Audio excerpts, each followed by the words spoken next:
오늘 말씀의 제목을 한번 따라 하시겠습니까? 꺼지지 않는 하나님의 불꽃으로 어떻게 해라? 타올라라. 하나님의 불꽃은 꺼지지 않습니다. 하나님의 백성들에게 이 꺼지지 않는 하나님의 불꽃으로 타올라라, 이런 제목으로 말씀의 은혜를 나누기를 원합니다. 우리 지난 주일 설교 말씀을 혹시 기억하실까요? 누군가 있다. 한번 따라 하실까요? 누군가 있다.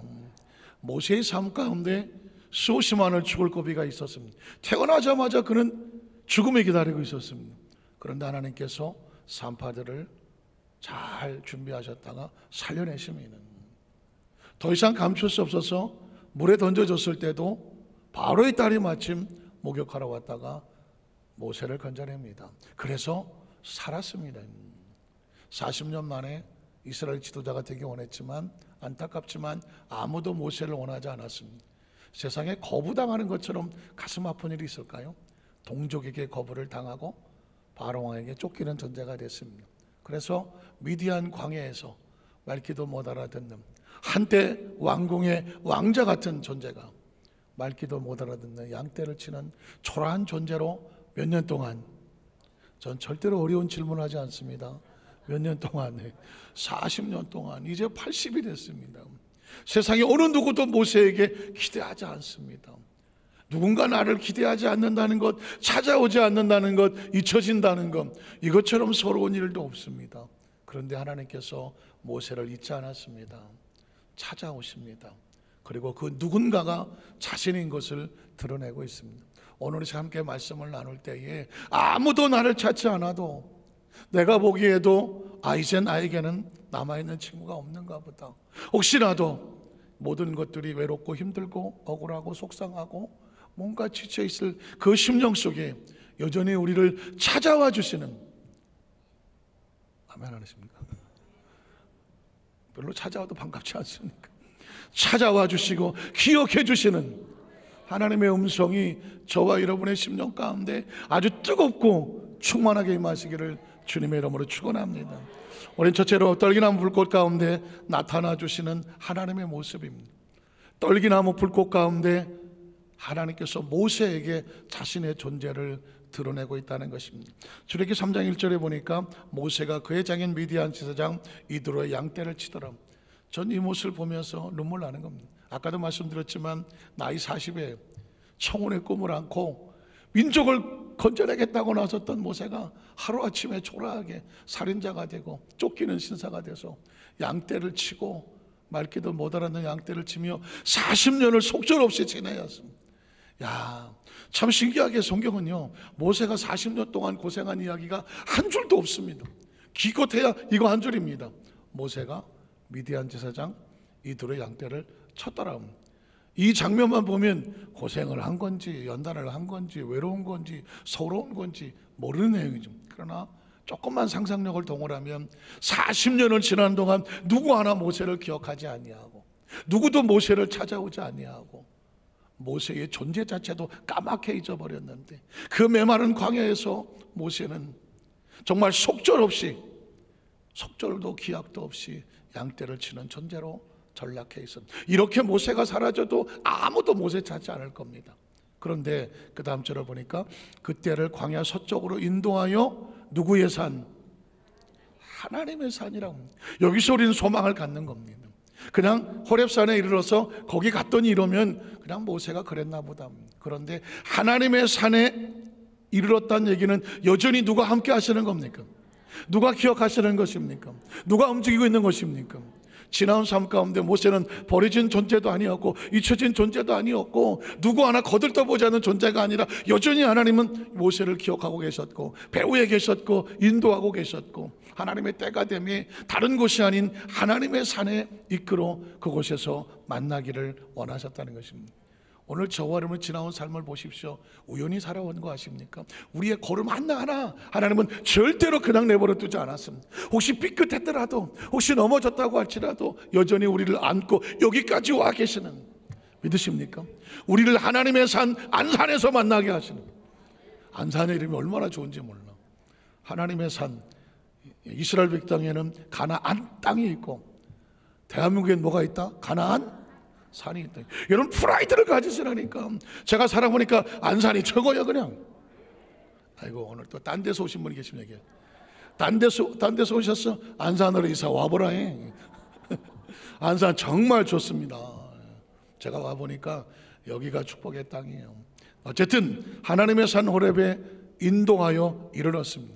그 다음 절에 보니까 야훼 사자가 떨기나무, 여기서 떨기나무란 단어는 비참한 단어입니다. 다른 말로 말하면 가시나무입니다. 혹시 광야, 이 사막에 피어있는 나무들 보십니까? 제가 미국의 LA에서 선교사 할 때 라스베가스라는 곳에 가다가 보니까 엄청난 사막이 있는데 거기에 안 보였던 게 보이는데 나무가 하나 보이는데요, 빼짝 말라서 먼지를 뒤집어 쓰고 모래를 뒤집어, 이게 나무인지 뭔지 거의 뼈다구만 남은 것 같은 그런 나무들이 있더라고요. 그게 떨기나무 같은 거예요.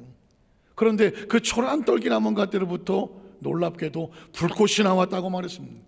그 불꽃 안에서 그에게 누가 나타납니까? 하나님의 사자가 나타나는 것입니다. 이 장면은 심상스러운 장면이 아닙니다. 평범한 장면이 아닙니다. 왜냐하면 이 떨기나무는 사막이니까 강야니까 온도가 높아서 바람에 서로 비벼지면 불꽃이 붙을 수 있거든요. 그러면 불이 붙으면 뭐 몇 분, 5분 아니면 사라지는 겁니다. 빼짝 말랐으니까. 그런데 성경에 보니까 이 나무에 불이 붙었다는 것입니다. 어떻게 되겠습니까? 그 다음 절에 보니까 어디 갔어? 그 다음 절에 보니까 안 붙었대. 어쨌든 제가 그 다음 절은 이제 제가 얘기를 해야 돼요. 제가 여러분의 이해를 돕기 위해서 그림을 하나 준비했습니다. 자, 그림 하나 보여드릴까요? 그림에 보니까 이렇게 생긴 거예요. 모세가 지금 초라하게 남루한 옷을 입고 가다가 떨기나무를 봤는데 저 나무를 그래도 제법 가지라도 좀 있는 것처럼 보여진 겁니다. 화가가 그렇게 상상을 한 거겠죠. 그런데 거기에 불이 붙었으나 불이 뭐하지 않아요. 꺼지지 않았다는 얘기는 그 불꽃 가운데서 하나님께서 모세에게 보여주고 있는 자화상이 있는 것입니다. 여러분이 볼 때 제가 질문을 합니다. 여러분 볼 때 지금 누가 떨기나무를 보고 있습니까? 모세가 보고 있죠. 가만히 자세히 보면 모세가 떨기나무 가운데 붙어있는 불꽃을 보고 있습니다. 뒤집어 얘기하면 누가 이 장면을 보여주고 있습니까? 하나님이 모세에게 이 장면을 보여주고 있습니다. 그럼 세 번째 질문, 왜 보여주고 있습니까? 세상에 살다 우리 교회 성도들은 머리가 좋아야 돼. 아니 저걸 왜 보여줬는지 내가 어떻게 알아? 근데 하나님이 보여주실 때는 이유가 있는 게 아니겠습니까? 여러분 이 장면을 가만히 자세히 보면 떨기나무 가운데 누구의 모습이 보입니까? 모세의 모습이 안 보입니까? 하나님은 지금 모세에게 떨기나무 가운데 붙어있는 불꽃을 통해서 모세야, 너의 모습이 지난 40년 동안에 떨기나무같이 초라하고 나약했지. 아무도 너 알아주지 아니하고 나약한 존재로 전락한 것처럼 보였지. 그럼에도 불구하고 떨기나무에 뭐가 붙으면, 불이 붙어서 하나님의 불꽃이 사라지지 아니한다면 누구에게도 희망이 있다. 너에게도 희망이 있는 거예요. 나의 80에 버려지고 잊혀진 줄 알았지만 하나님의 성령의 불꽃으로 함께 해주시면, 하나님이 함께 해주시면 너에게도 능력이 나타나신, 지혜와 총명과 모략과 재능과 지식과 하나님을 경외하는 능력의 역사가 너를 통해서도 나타날 수 있다. 떨기나무에 불이 붙었으나 불이 꺼지지 않는 것은 떨기나무의 능력이 아닙니다. 누구의 능력입니까? 하나님의 능력이잖아요. 내가 나이가 비록 80이 되었다고 할지라도, 연약하고 부족하다고 할지라도 하나님의 성령이 나와 함께 해주시면 나에게도 역사가 나타날 수 있는. 여러분 가만히 보십시오. 하나님이 사용하시는 건요, 부족하고 모자라고 연약하지만 하나님의 능력이 나타나는 것입니다. 만에 하나 거대한 무슨 큰 아름다리 나무에 불이 붙었는데 안 꺼지더라? 당연한 거지 뭐. 큰 나무에 불이 붙었으니까 오래 타겠지. 누구도 하나님의 불꽃이라고 생각하지 않습니다. 그러나 메마른 떨기나무에 불이 붙었는데 안 꺼진다? 그럼 누구의 능력입니까? 하나님 능력이죠. 나이 40에 펄펄해서 막 혈기방정에 뛰어서 열심히 자라면 야 체력 좋다, 머리가 좋은데 사람을 자랑할 것입니다. 이제 모든 걸 다 잃어버린 나이 80에 모세를 들어 쓴다고 하면 누구의 능력입니까? 하나님의 능력이죠. 여러분 혹시 모든 걸 잃어버린 것 같습니까? 이제 내가 모든 것을 다 나는 실패한 것 같습니까? 아무도 주의 없는 것 같습니까? 다른 사람들 나를 기대하지 않습니까? 내가 봐도 내가 남은 게 별로 없고 별로 내 능력이 없어 보입니까? 지금 하나님이 일하실 때입니다. 그때가 하나님께서 일하실 때입니다. 저와 여러분 하나님을 통해서 안고 품고 가셔서 역사하신다고 하면, 우리를 통해서 역사가 나타나면 사람들은 뭐라고 말할까요? 그건 사람의 능력이 아니라 누구의 능력이다? 하나님의 능력입니다. 저와 여러분에게 하나님께서 이 세상을 살아가다가 보면 신앙 사는데도 여전히 힘들고 어려운 고비가 있을 때마다 절대로 절망하고 포기하지 말아야 될 이유가 뭘까요? 하나님은 여전히 우리 가운데 역사하시기 때문입니다. 우리 아까 장로님 기도하신 것처럼 우리는 오늘은 오순절 성령 강림주일입니다. 제가 사진 하나를 또 보여드리겠습니다. 이 사진은 바로 오순절날 사도행전 2장 1절로 4절에 120문도가 기도할 때에 성령이 그 가운데 불꽃같이 임했던 장면입니다. 아까 그 장면하고 이 장면하고 시대는 한 2000년 이상 차이가 날 겁니다. 사람도 다르고 환경도 다릅니다. 그런데 왠지 분위기가 비슷하지 않습니까? 초라한 모세의 모습이나 120년도의 모습이나 별 차이가 없습니다. 모세는 인생이 무너진 것처럼 보이고 120문도는 신앙이 무너진 것처럼 보입니다. 그 중에 대표적인 사람은 베드로입니다. 예수를 모른다고 부인하고 배반하고 도망을 쳤던 사람, 가룟 유다를 제외하고 나머지 11명의 제자들 모두가 예수님 십자가에 달릴 때 피투성이로 도망갔던 사람, 나 혼자 살겠다고 도망간 사람, 다 낙심하고 무너졌던 사람들입니다. 예수님께서 내가 승천하기 전에, 이 숨쉬기 전에 너희는 예루살렘을 떠나지 마라, 내게서 들은 바보를 약속하심을 기다려라. 요한은 물로 세를 베풀었지만 너희는 몇 날이 못돼요. 무엇으로? 성령으로 세를 받을 것이다. 그 말씀 한마디를 부여잡고 그 120문도가 마가다락방에서 열흘 동안 무서워서 나가지도 못한 그 상황 가운데 눈물로 기도하는 가운데 하나님께서 놀랍게 그 오순절 마가다락방 가운데 성령의 불이 임하게 하여 주셔서 각 사람 머리에 임하게 하셨고, 우리가 다 성령의 충만함을 받고 방언을 말하기를 시작했다고 말했습니다. 여러분 보십시오. 출애굽기 3장에 떨기나무에 붙은 불꽃의 모습이나 오순절 마가다락에 붙었던 불꽃의 모습이나 모두 다 하나님의 불꽃입니다. 다 초라하고 약한 존재들이지만 하나님께서 그들의 모습을 통해서 뭘 보여주시냐? 비록 모자라고 연약하고 포기하고 세상적으로는 힘이 없다고 할지라도 하나님이 사용하실 때 성령의 능력을 부어주시면 아직 너에게도 희망이 있다는, 비전이 있고 꿈이 있고 하나님은 포기하지 않았다는 것입니다. 이 시대 속에서도 마찬가지입니다. 하나님은 저와 여러분에게 예배를 통해서 뭘 하기 원하시느냐?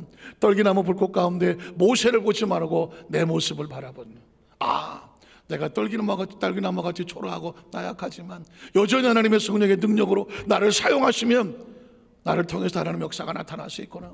오순절 마가다락방의 역사는 지극히 평범했던 120문, 아니 평범하기보다는 비참하게 도망을 쳤던 제자들조차도 하나님의 성령으로 새롭게 무장을 시키니까 수천 년이 지난 지금 그들이 세상을 뒤집어 놔서 복음이 우리에게까지 와서 이 축복의 땅 안산까지 와서 여의도 순복 안산교회가 세워지고 지금 이 시간에 저와 여러분의 예배를 하나님께서 받으시는 줄로 믿습니다. 예수를 믿는다는 건 다른 게 아닙니다. 성경은 무슨 얘기하는지 아십니까? 우리 속에 있는 하나님께서 보여주고 싶어하는 원래의 모습을 찾아서 움직이게 하는 것입니다. 제가 조금 쉽게 설명한다면, 제가 이 말씀을 읽을 때마다 늘 생각하는, 묵상하는 동화, 어린이 동화 하나가 있습니다. 그 어린이 동화가 바로 미운 오리 새끼입니다. 여러분, 미운 오리 새끼는 다 기억하실 겁니다. 안드레센이라는 작가가 지은 미운 오리 새끼인데, 원래 이 미운 오리 새끼가 원래 누구 새끼였어요? 별로 관심이 없으십니까? 백조 새끼였죠. 근데 이거 하다 보니까 조금 단어가 그래요. 미운 오리 새끼가 원래 그 책 제목이거든요. 근데 미운 오리 새끼가 원래 무슨 새끼냐고 물으다 보니까 자꾸 욕하는 것 같아요. 무슨 새끼. 그 새끼가 아니고 그냥 다른 대안이 없어. 그냥 새끼야. 미운 오리 새끼가 원래 백조 새끼였어요. 근데 이 백조 새끼가 어쩌다가 이 백조 알이 오리알 틈에서 부활을 하게 됐습니다. 그러니까 부활을 할 때에 알을 깨고 새끼들이 올라오는데, 여러분 혹시 들어보셨습니까? 제가 이 부분을 많이 설계했습니다. 조류각인, 조류는 부화해서 나올 때 가장 먼저 보았던 그것을 자기 애미라고 생각을 합니다. 그러니까 이게 무의식에 박히는 거야. 무의식에. 이건 누가 가르치는 게 아니라 무의식적으로 아이고 우리 엄마구나. 그리고 그 소리를 엄마 소리로 아는 겁니다. 그러니까 이 백조 새끼가 오리 틈 사이에서 부활을 했으니까 나오자마자 본 게 누구예요? 오리거든요. 그러니까 그 오리를 자기 엄마라고, 애미라고 생각합니다. 그래서 이제 백조 새끼는 어떻게 오는지 잘 모르겠지만 오리팀에 자랐기 때문에 자기가 뭐라고 생각합니까? 오리라고 생각하죠. 어떻게 울겠어요? 꽥꽥거리겠지. 누가 백조 우는 소리 들어봤습니까? 난 백조 우는 소리가 어떻게 듣는지 모르겠어 물어봤더니 누구도 백조 우는 소리 들어본 적이 없더라고요. 그랬더니 어떤 꼬마가 이러더라고요. 백조 울겠죠. 예. 아이들은 못 당합니다. 그래서 뭐라 그럴 수도 없죠. 어쨌든 저는 백조 우는 소리 못 들어봤지만 이 백조 새끼가 오리 새끼처럼 웁니다. 꽥꽥거립니다. 뭘 먹을까요? 오리가 먹는 걸 먹습니다. 어떻게 걸을까요? 오리가 걷는 것처럼 걷습니다. 이게 자라면서 더 힘듭니다. 오리 새끼들 걷는 거 봤습니까? 다다다다닥 치면서 일자로 쭉 가는 거 보셨습니까?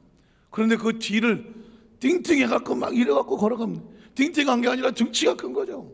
그래서 왜 미운 오리 새끼일까요?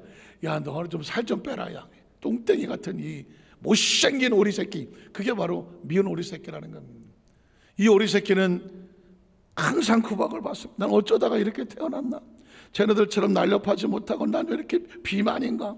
그리고 맨날 쥐어 터지고 사람들한테 사람은 아니라 오리들한테 상처받고, 그래서 늘 자기 자신을 웅크리고 살던 게 미운 오리 새끼거든요.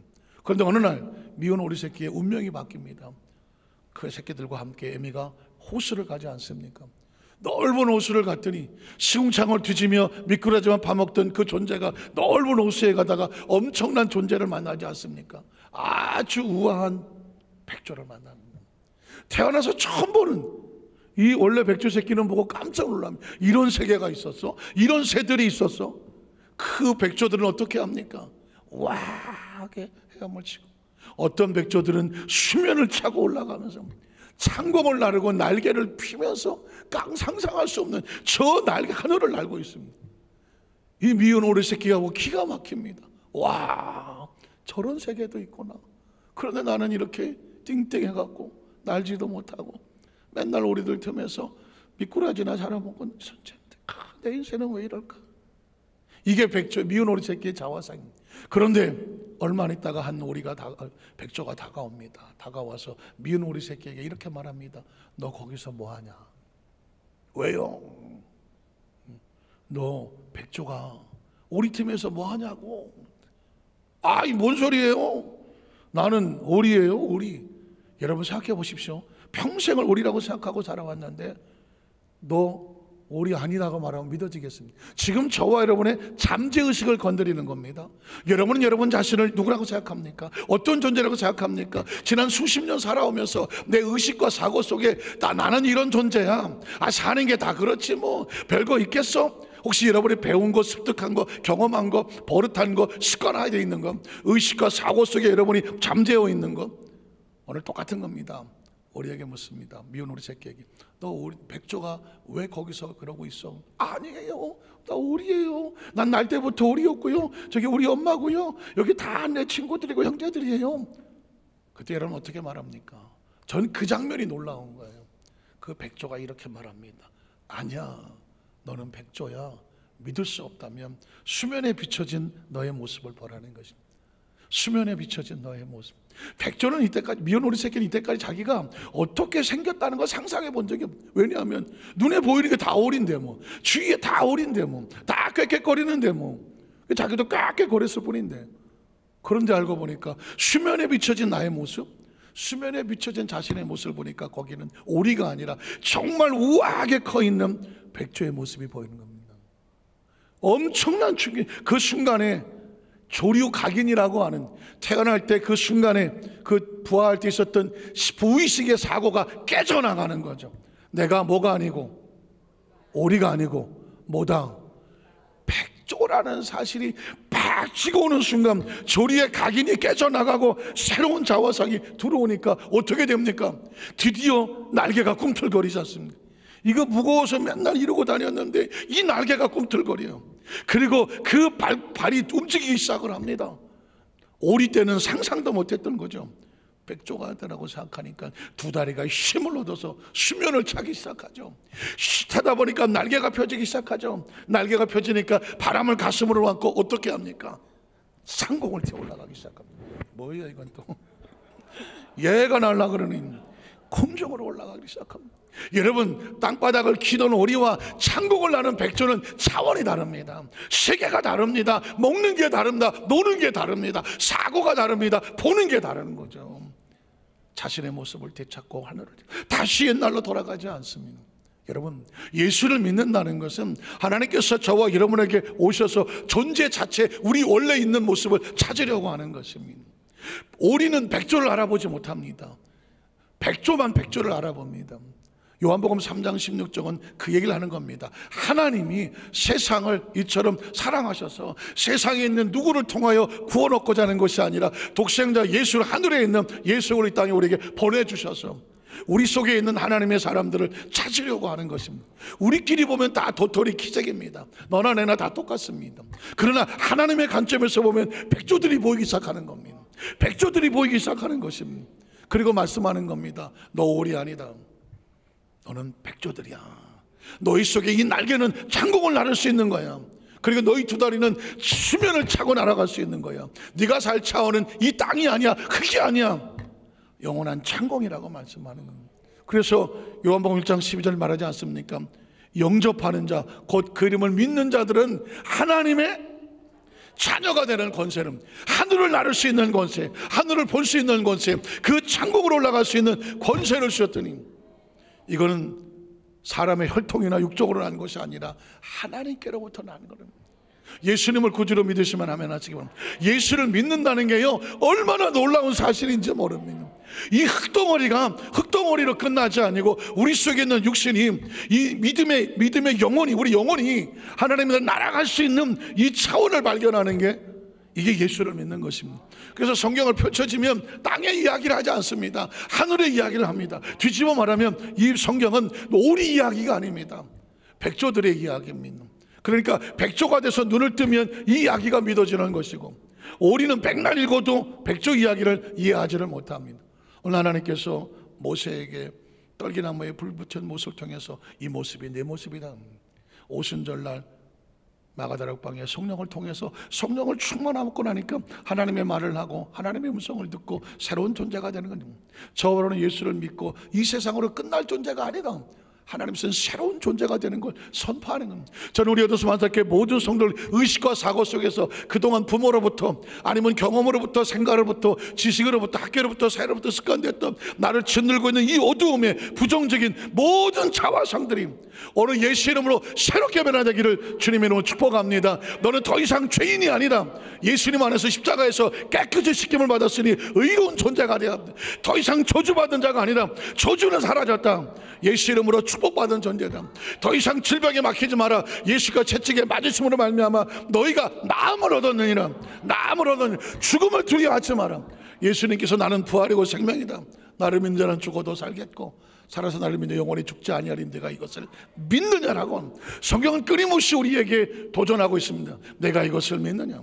오늘 성경은 바로 우리에게 그 존재적인 속에 있는 우리의 모습을 찾으려고 하는 것입니다. 또 한 가지 하나님께서 모세에게 보여주는 것은 뭐냐면, 모세야 모세야 이름을 불러주시는 하나님의 모습. 전 이 장면만 나오면 눈물이 나는 겁니다. 왜냐하면 사실은 이 말씀은 제가 미국에서 그 선교사 생활을 할 때에 어느 날 이 말씀은 수천 번도 읽어있던 말씀인데, 문득 이 말씀을 듣는데 떨기나무 불꽃 가운데 있는 모습에 내 모습이 보이고, 이 내 모습이구나. 그리고 또 하나는 뭐냐면, 모세야 모세요 이름을 불러주는데 이게 나를 불러주시는 하나님의 음성이더라고. 하나님, 여러분 기억하십니까? 누군가 이름을 불러준다는 것은 굉장히 중요한 것입니다. 혹시 김춘수라는 시인을 기억하십니까? 김춘수의 꽃은 제가 여러 번 인용을 했는데, 김춘수의 꽃을 보면 내가 그 이름을 불러주기 전까지 그는 하나의 몸짓에 지나지 않았습니다. 내가 그 이름을 불러줬을 때 그는 나에게로 와서 꽃이 되었던, 여기 난이 있습니다. 아무도 난을 본 척도 안 하고 그냥 스쳐 지나가면 난이 있건 말든 무슨 상관이 있습니까? 그런데 누군가 여기 하얀 난이 있네? 이름을 불러주면 이 난은 자신의 존재가 드러나는 것이고, 그 이름을 불러주는 순간 그는 나에게 꽃으로서 인식이 된다는 것입니다. 이름을 불러준다는 것은 굉장히 중요한 것입니다. 여러분 혹시라도 여러분 마음속에 사무치게 이름을 불러본 적이 있습니까? 좋은 의미든 가슴 아픈 의미든. 저는 개인적으로 저희 아이가 우리 제가 선교서 갔을 때 저한테 말씀 또 드렸지만은 초등학교 이제 2학년이나 9살짜리를 미국 학교에 영어 한마디도 못하는 곳에 집어넣고 그 아이에게 아빠 엄마가 데리러 올게 하고 학교 교실에 남겨두고 떨어지지 않는 발걸음으로 나와서 오후 3시 수업 끝날 때까지 그 시간 동안 하루 종일 아이의 이름을 불렀습니다. 9살짜리가 얼마나 충격을 받았을까.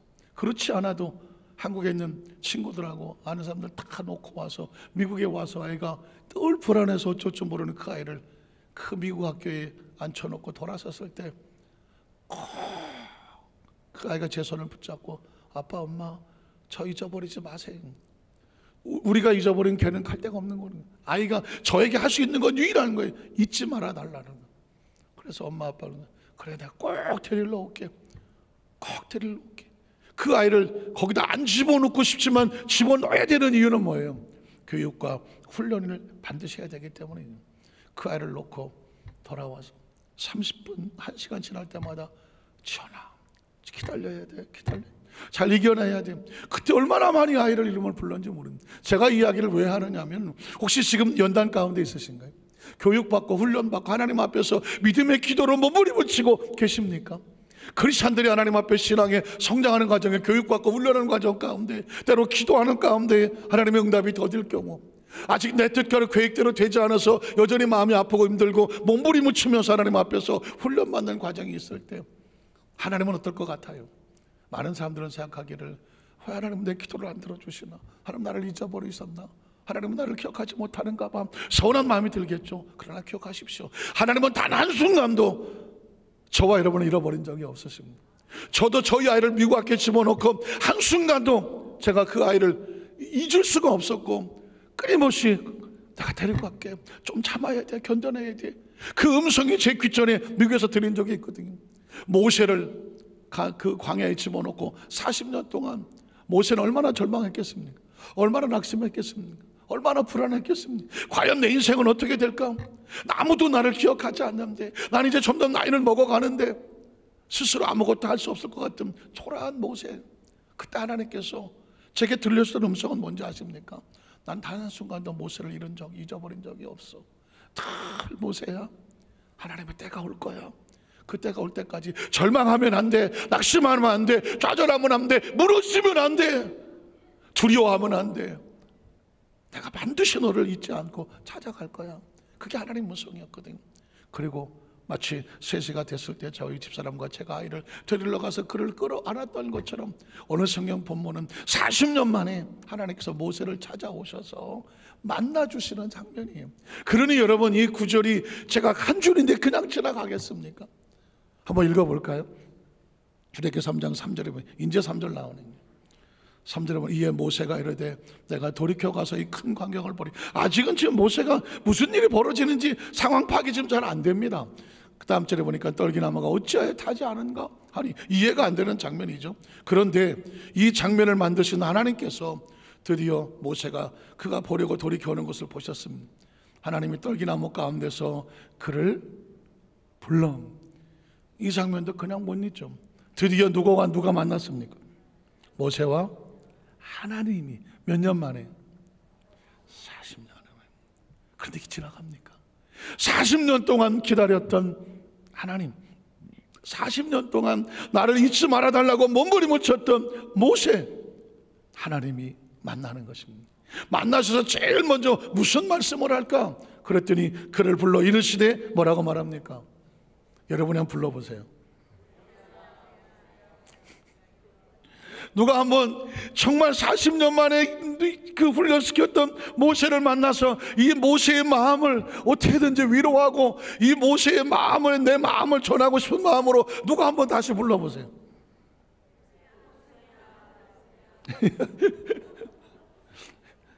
그러겠죠. 아이고 모세야 모세야 이러신 분도 계실 거고 또 어떤 분은 그냥 모세야 이러신 분도 계실 거고 이 모세는요 그냥 책으로 읽으면 안 되는 거예요. 전 책으로 못 읽겠어요. 그전엔 그냥 모세야 모세야 하심에 그가 이르되 여기 있나이다 이렇게 읽었는데요, 이게 지금 하나님의 마음과 심령이 여기 담겼다고 생각하면 그냥 읽을 수가 없어요. 전 이 시간에 이 모세야 모세가 여러분의 이름이기를 원하는 거예요. 여러분이 지금 예수를 믿고 여기까지 오면서 얼마나 많은 일이 있었냐고, 얼마나 많은 눈물 나는 일이 있었냐고, 얼마나 많은 속상한 일이 있었냐고, 얼마나 많은 핍박이 있었냐고, 얼마나 많이 여러분이 포기했었냐고, 얼마나 많이 어두운 터널을 지나왔느냐고. 예수를 믿는다는 거 하나 것 때문에 그냥 내 마음대로 세상에서 살았으면 그가 지금 뭐 내 마음대로 사는 건데, 그런데 예수를 믿는다는 거, 신앙으로 살고 맡겨진 사명과 직분을 끌어안고 살려 여기까지 오는 동안에 여러분이 살았고 겪었던 일 뭐 말로 하라면 이루 말할 수도 없을 거예요.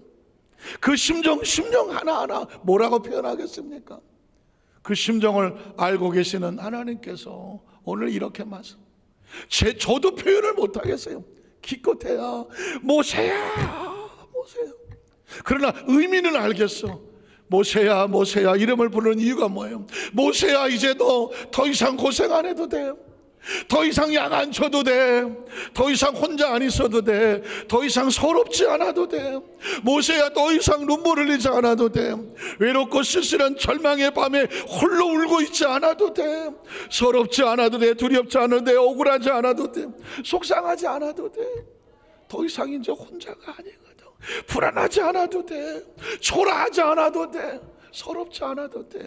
여러분이 가졌던 어떤 감정이 됐든지 간에 하나님은 지금 여러분의 마음을 만지고 있는 겁니다. 여러분 두려우십니까? 두렵지 않아도 돼요. 서러우십니까? 서럽지 않아도 돼요. 외로우십니까? 외롭지 않아도 돼요. 캄캄하십니까? 캄캄하지 않아도 돼요. 마음속에 어떤 마음이 있습니까? 답답하십니까? 답답하지 않아도 돼요. 이 모세야 이름 속에, 불러진 이름 속에는 저와 여러분의 마음속에 엉켜 있었던 그 모든 것들을 긁어내는 거예요. 긁어내는 거예요. 실패한 것 같습니까? 나는 더 이상 실패한 자가 아니야. 앞이 캄캄하십니까? 아니야, 너 캄캄하지 않아. 인생이 끝난 것 같습니까? 아니야, 이제부터 시작이야. 한번 따라 하실까요? 모세야 이제부터 시작이야. 하나님은 지금 40년을 기다리고 모세로 와서 나는 아무것도 못하는 것 같아요 했던 모세를 붙잡고 모세의 마음속에 이제부터 시작이다, 모세의 마음을 불러주시는 것입니다. 저는 오늘 이제 말씀을 마치면서 우리 여도수 만사님께 모든 성도들의 마음속과 생각 속에, 의식 속에 예수를 믿고 나면 두 가지를 꼭 기억하셔야 됩니다. 우리 속에 있는 원래 백조의 모습을 하나님이 찾아내시는 거죠. 성령 충만이란 딴 게 아닙니다. 성령을 받고 나니까 내가 하나님의 자녀된 원래의 모습을 되찾으셔서 지나간 오리로 살았던 삶의 모습들을 다 정리하고 하나님의 자녀답게 살아가는 본질적인 변화, 새로운 자화성이 생기는 것이고, 그리고 우린 하나님의 기억 속에 있는 한 절대 하나님 우리를 포기하지 않아요.